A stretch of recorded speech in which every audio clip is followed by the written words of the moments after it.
Hello বন্ধুরা, আজকে আরও একটি খুব সুন্দর ফুলের ডিজাইন নিয়ে এসেছি। দেখো, আসনে প্রথমে আমি 4টে ফোর তুলেছি বা 4টে ঘর সেলাই করলাম।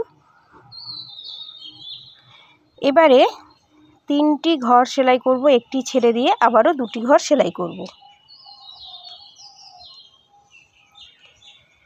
এবার 4টে ঘর সেলাই করব, একটি ঘর ছেড়ে দিয়ে আবারও 2টি ঘর সেলাই করব।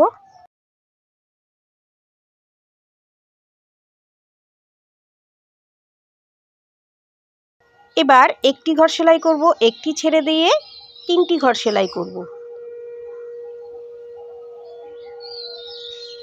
এবারে একটি ঘর ছেড়ে দিয়ে একটি ঘর সেলাই করছি, একটি ছেড়ে দিয়ে 2টি ঘর সেলাই করছি। এই একটি ঘরের ওপরে 2টি ঘর সেলাই করব। তারপরে একটি ঘর ছেড়ে দিয়ে একটি ঘর সেলাই করব। এই কোণার দিকে সূচ তুলে কোণাকুনি 3টি ঘর সেলাই করতে হবে। এবারে মাঝে 3 ঘরের গ্যাপ ছেড়ে দিয়ে সূচ তুলে আবারও কোণাকুনি 3টি ঘর সেলাই করব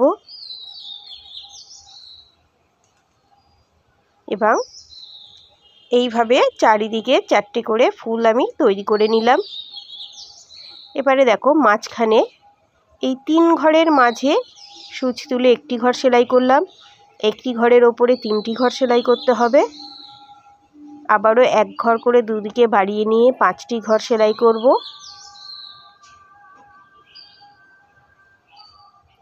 আবারও 5 ঘর সেলাই করতে হবে।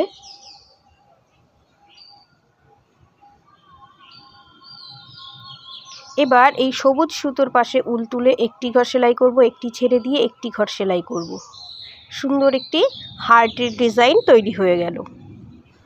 এবারে পাতা তৈরি করব।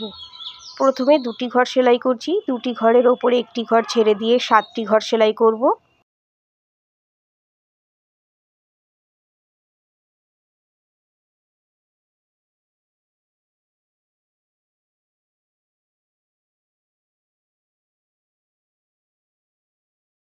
দুটি ঘর ছেড়ে দিয়ে 3টি ঘর সেলাই করব।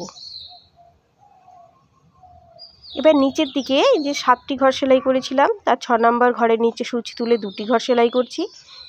তারপরে 2টি ঘরের নিচে একটি ঘর ছেড়ে দিয়ে আবারও 7টি ঘর সেলাই করতে হবে এবং শেষে 2টি ঘর ছেড়ে দিয়ে মাঝের 3টি ঘর সেলাই করব।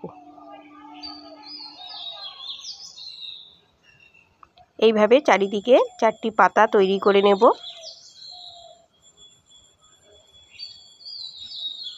সম্পূর্ণ ফুলটা দেখিয়ে দিচ্ছি। তাহলে ডিজাইনটা কেমন লাগলো তোমাদের প্লিজ কমেন্ট করে জানিও।